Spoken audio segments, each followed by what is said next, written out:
Hello and welcome to the Rask Network.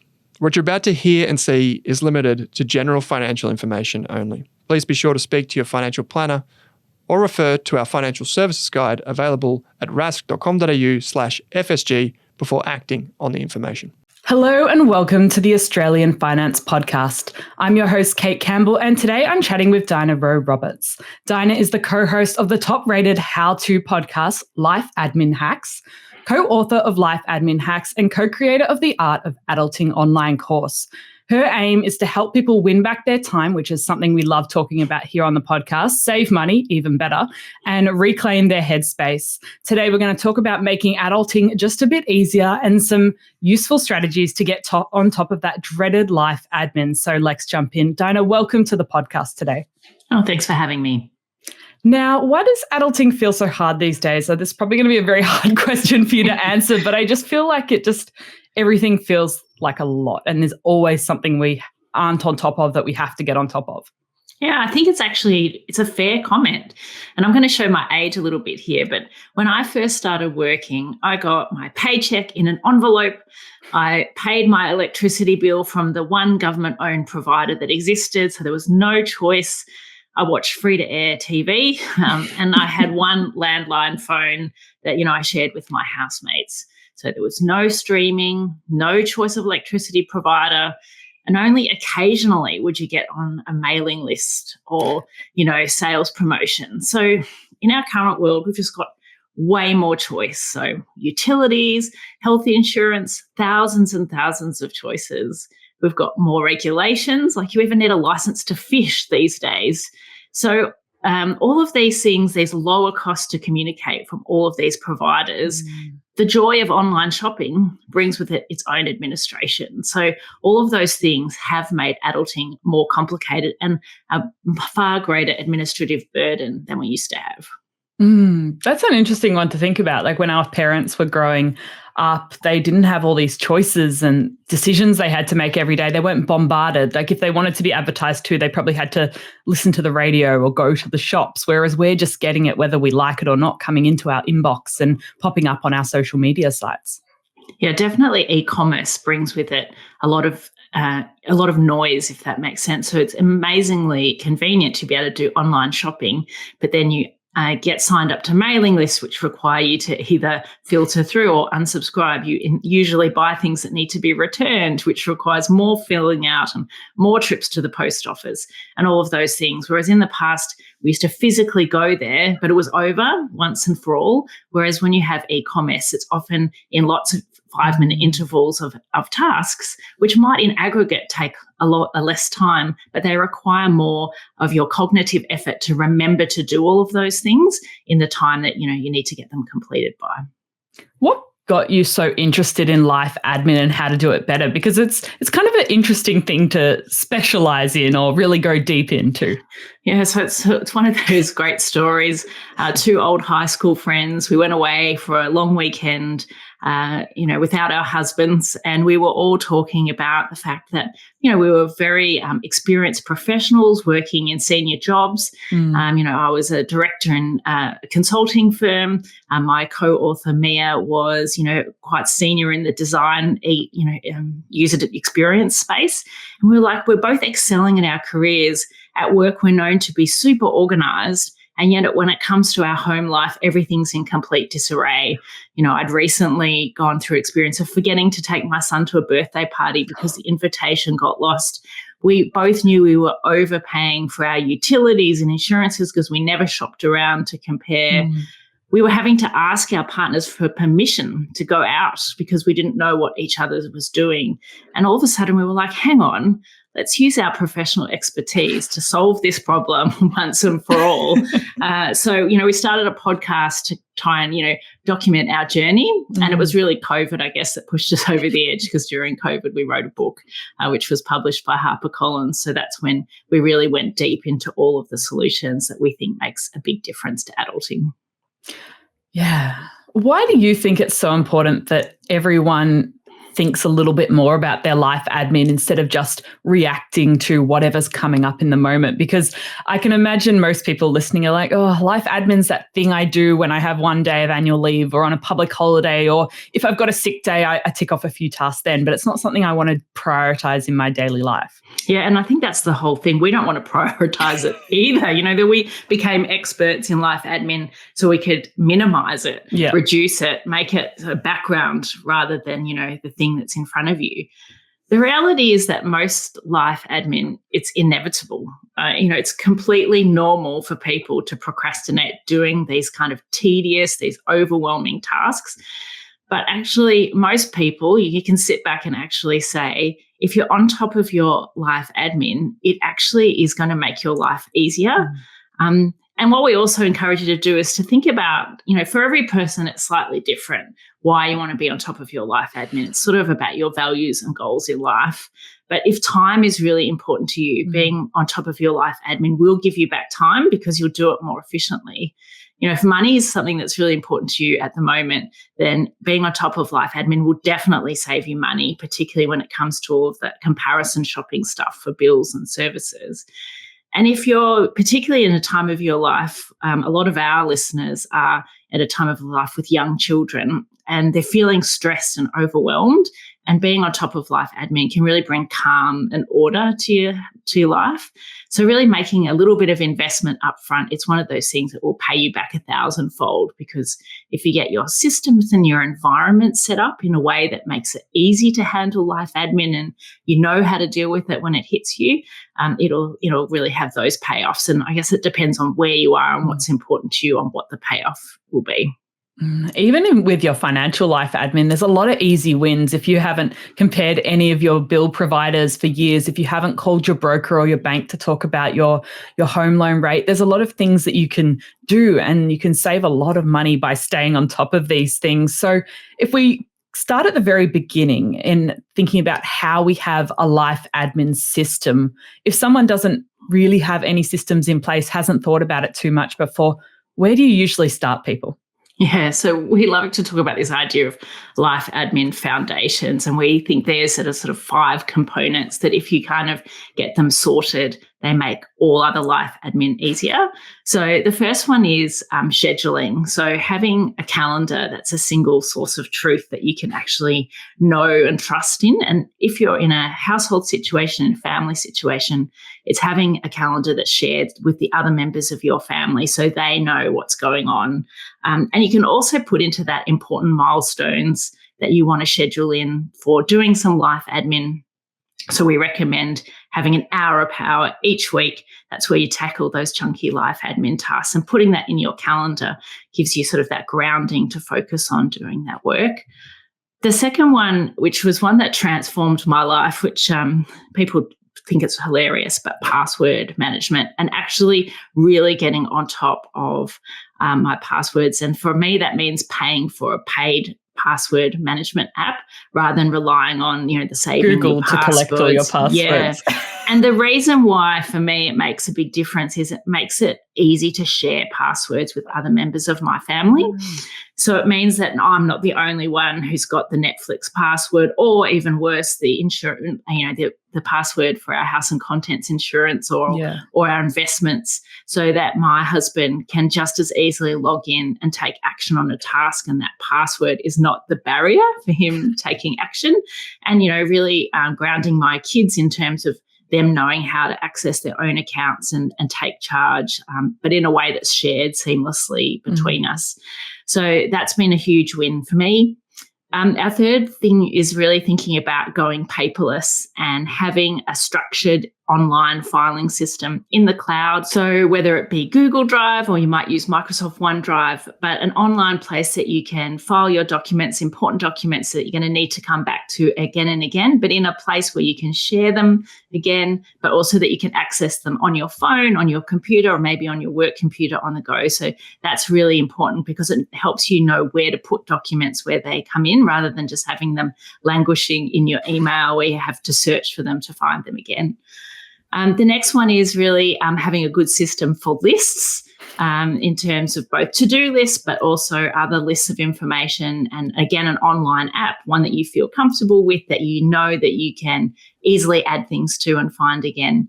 And finally, in our book, we call it budgeting. But I think as we've sort of evolved, what we really mean is just understanding your financial position, because it's not really about having a budget. It's just knowing where you are financially, because that helps you make better informed decisions about things like outsourcing, can I afford this, and make better decisions about money generally. So it sounds like a lot of these things are just having a really good understanding of where all your information is and how to access it and how to share that information with other people. Is that right? Yeah, definitely. And I think if you're in a relationship, having systems that put life admin into neutral territory, because even if you decide to divide tasks up, so in my relationship, I do tend to look after the financial side of things, and my husband does tend to look after the home maintenance side of things, but he can still access it. So if I'm not well, or if I've gone traveling and he needs to be able to get something, having a system where you can easily share that information without it being, a really big problem that you can't find what you're looking for. So, yeah, I think if you're in a relationship and you're sharing your information, it makes a huge difference in terms of each being able to step in and help each other out. Yeah, and that can be a reason why people don't help in a relationship, because one person has set up all the systems and has the passwords and has the documents, and the other person's like, well, I can't get into anything, so I can't help here. So both having access to all the passwords and the documents means that both of you can equally contribute to the task if needed. Yeah, definitely. And, I certainly was in the position where I used to feel resentful of my husband not doing anything, but I had set up a system designed for one person rather than a system that was designed for two. So really, when I did all of our life admin systems and created it, so it was much easier for us to share the load, it made a huge difference in that sharing of the mental load. So once we've got these basics in place, we have our calendar in place so we know when we're doing different things. We've got some time set aside for life admin. We've got a general gist of our documents in the Google Drive. I'm a big fan of that, especially with tax documents, because it's so easy to just put things in a folder and lose track of them. But if we have a file, we can keep track of them during the year, and it just makes the headache a lot less at tax time. We've got a passport, well, that would probably help as well, but password manager. Where do we go next to that next level of life admin? Yeah, so I think it comes back to where you are and like what's important to you right now. And so if you're at a time in your life when and this is where I am right now, it's all about saving time. I've got a full-time job. I also have my side hustle. I've got 2 teenage kids. I've really got to make the most of my time. Yeah. So for me, it comes to thinking about the life admin around household operations and like really making that run smoothly. So thinking about grocery shopping, meal planning, the kids' logistics, really thinking about those areas of life admin and honing in on that. But if you're in a stage of life where it's all about saving money, then you really probably want to be thinking about that comparison shopping side of things and really comparison shopping hard on every bill to really save you that money.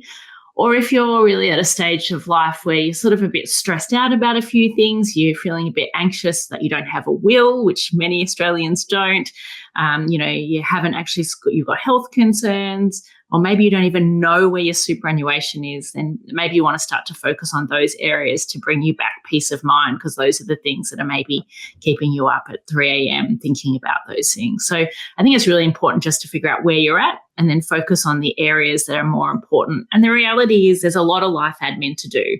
So it's unlikely that you're going to be on top of everything all the time. So you kind of just got to zero in on the area that's going to really help you out for what's important to you right now, the season of life you're in. Maybe if we talk a little bit more about saving time, because I think that's something that would resonate with a lot of listeners. Most of us are working, we're trying to work on our investments, we're possibly doing some work on the side, we're trying to have a social life, we're learning, we're investing in our career. So if we can save time on things that don't bring us too much happiness, and maybe that's grocery shopping, that would be fantastic. Yeah, so I think one of the things that most people fall into the trap of when it comes to grocery shopping is grocery shopping 2 to 3 times a week. I think if you look at the data for most Australians, they do grocery shop several times a week. And it really comes down to if you can actually cut that back. to even, ideally once a week, but maybe twice a week. And if you can think about moving to online grocery shopping, those are two areas that will save you an enormous amount of time. But for that to be effective, you kind of need two things. The first one is you need a really good meal plan, because you need to know what to buy. And you need to know what nights you're going to be home, what nights you're going to be on the go, and, what nights, you've got things on where you might need a super fast meal. So having a system that you can meal plan once a week it's like the foundational part of getting your grocery shopping under control. And then thinking about, if you're comfortable doing online shopping, I certainly am. I barely step foot inside a supermarket these days. I think I went 1 year with only going to the supermarket once, Wow. because I really have just embraced online shopping. And it makes a huge difference in terms of time, because it definitely becomes what I call a 10-minute time killer activity for me once a week. That because I've spent a bit of time saving some lists into my online grocery shopping app, I can easily do my grocery shopping, in between two meetings, or while I'm sitting outside waiting for my kids to pick them up or something, rather than it being, for most people, leaving the house, going to the supermarket and coming home. It's probably, minimum 90 minutes really, or 2 hours. And then I think that just had a huge difference in terms of my brain space, that grocery shopping. It's just, it's a very small thing. It just almost happens on autopilot. Yeah, it has saved me a lot of time as well. It took me a while to get into it properly, because at the start I was just sort of planning the meals, doing click and collect without thinking too much about my calendar for the week. Yeah. And then suddenly I realized I had too much left over and I really don't want to waste food, or I didn't have enough and suddenly I'm running out of butter halfway through the week. So it was really taking stock of what I had. Then I had to actually look at my calendar and see what I was doing during the week, when I was in, when I was out. Even lunches, that was something I was forgetting at the start, like ingredients for lunch on top of dinner and breakfast ingredients. So it took a little bit of trial and error and making some mistakes and a few top-up shops, but I slowly got there, and it does save so much time now. Yeah, and usually most people save money too, because you don't get sort of trapped by buying things that you didn't expect to buy, and that sort of thing. You can usually shop the specials really effectively online, because you can look at what things are on special, and although they might not have been on your list, you can stock up on things. And the evidence also says that that's the best way of saving money, is buying on special at Coles and Woolies is actually cheaper usually than buying at Aldi. And you can compare prices a lot more effectively. You can see the unit price of different things, or, okay, that's this much per 100 grams, but this is this much. I don't really mind what product they get, therefore I'll get the cheaper one. So it does make a lot of things easier. How else do you save time with a busy household? So I think one of the most important things for me is thinking about our schedule and what's going on in the week, and trying to make things more efficient. So thinking about trying to put tasks next to one another that are in the same location, or I'm going to the same place, or those sorts of things. So being quite planned with our schedule. So every Sunday night we sit down as a family and talk about what's going on for the week. And then really divide up any tasks that are discretionary about who can do them, who's most convenient to do, that kind of thing. So I think definitely being top of our schedule actually is one of the best ways to save time. What if someone has a partner who's a very resistant scheduler, and say they are listening right now and they're like, oh, yeah, I'm going to get all of this into place, but then the other person's like, oh, we don't want to micromanage everything in the schedule? Yeah, so I think it's just like any other change management journey, and usually you're going to have to come to some sort of compromise. I love these corporate words, change management journey. Yes. Well, it is like, I think, even in a relationship, it's change management, because you've kind of got to be realistic about what you're going to get them to change. And it's a bit of a journey that you've got to go on, because you've got to actually, first of all, get them to understand why the change is necessary. Yeah. So what it's going to mean to you and what it's going to mean to your family, and then get them to the place where maybe they've got some interest in changing. And then once they've got that interest in changing, then start to introduce them to the tools that you might be using to make the change, rather than, I think my mistake early on with my husband was to say, I've set up this password manager and you must use it at the end. Yeah. And he was like, well, of course, didn't use it because, he didn't know how to use it. He didn't know why he should use it. He hadn't come on the same journey as me in terms of learning what was going to be so more efficient. So it is a bit of them. I've been thinking about this. This would make a big difference. How about we try this? And then giving it a go, and continuing to tweak, etc. And then to, I guess, really reap the rewards of the success of it in terms of what that actually means.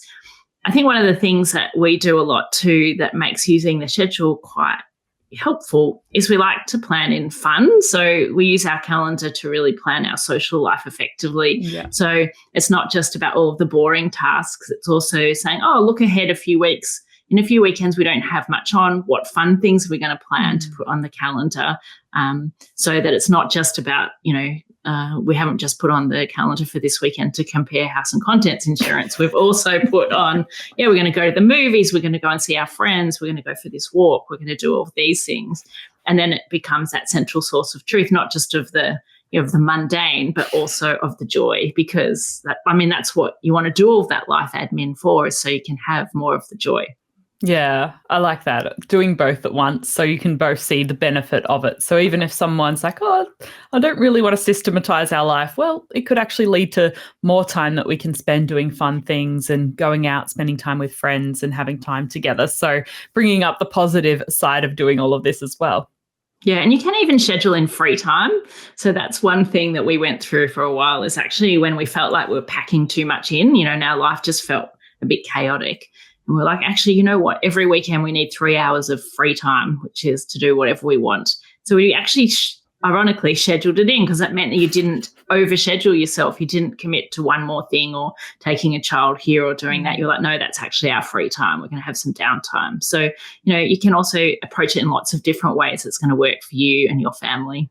I remember when I interviewed Nir Eyal for the podcast, and he was talking about how we all feel this guilt for watching TV or reading in the evenings when we feel like we could do anything else. And he was sort of saying that, well, just schedule in this time, maybe calling it free time to waste, because if you are scheduling in this time, then it's not wasted time and it's not something you need to feel guilty about. It's part of your overall life.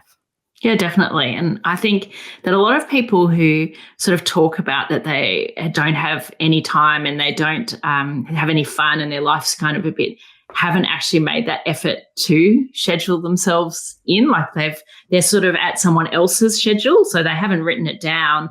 But what that means is that often you're sort of working on everyone else's schedule, not your schedule. So, having that your own deliberate schedule, I think, can really change the game in terms of living your life more in line with your values and what you want to do rather than what everyone else wants you to do.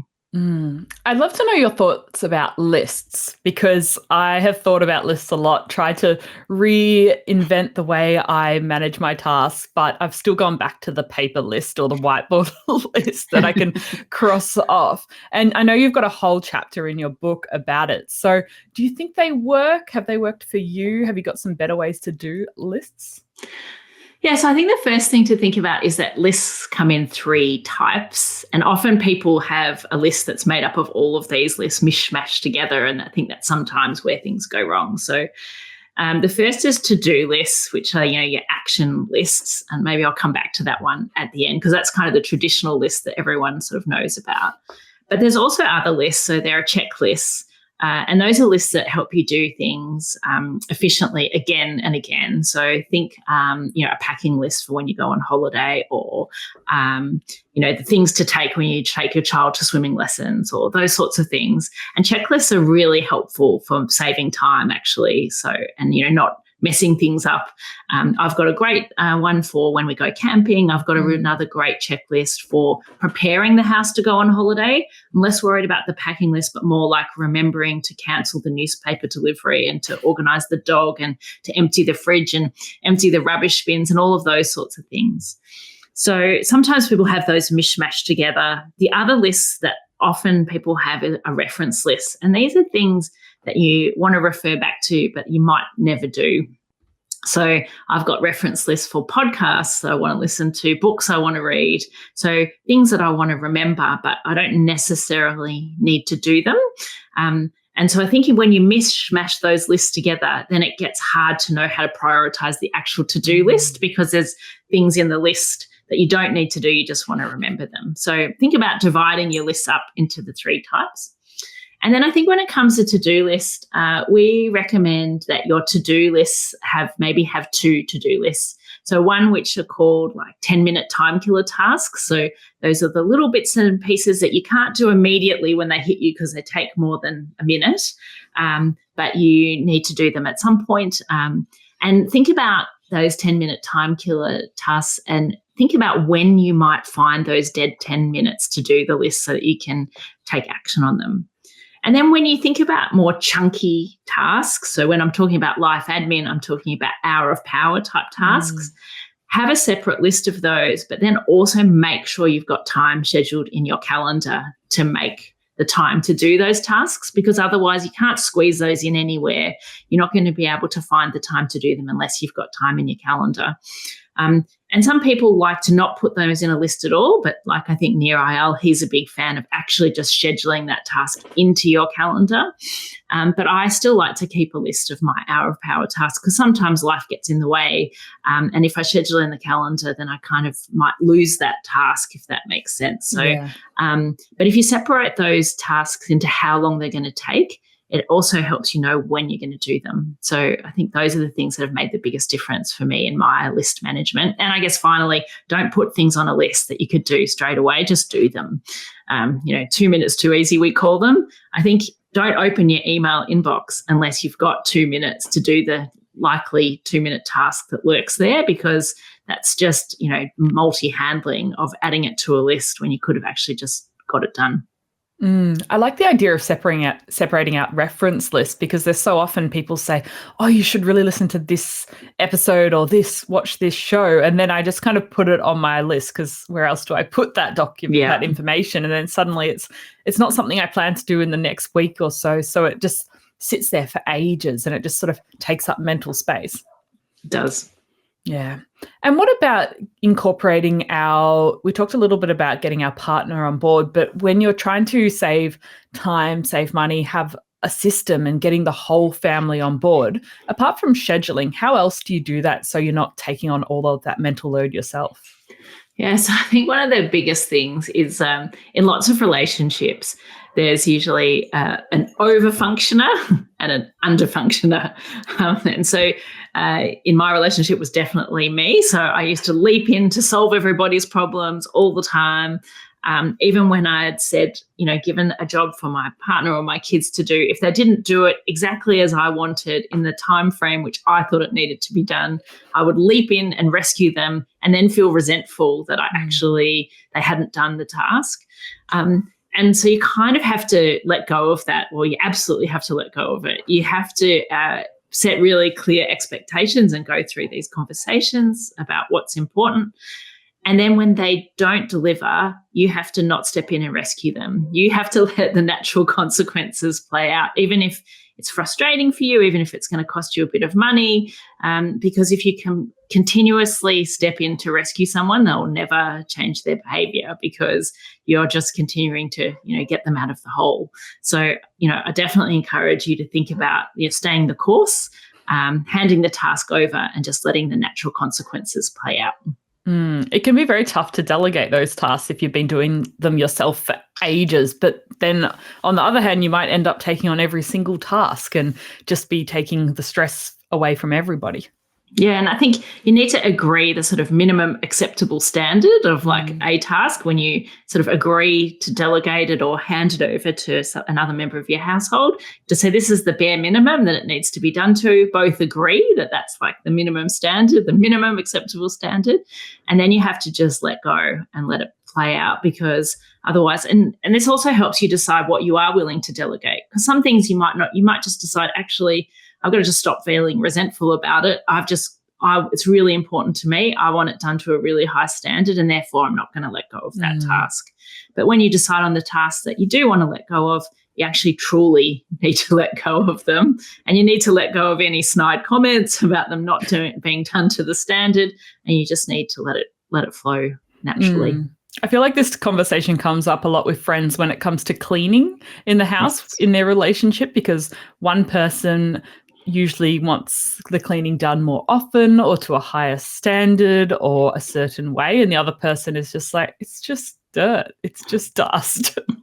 Yeah, so it's a very common issue. And although cleaning in and of itself is not life admin, thinking about outsourcing cleaning does become life admin. And so there does come to a point where, you've either got to come to a compromise about what's the minimum acceptable standard and figure out a natural consequence, or you've got to start to talk about that decision about, it's really important to me.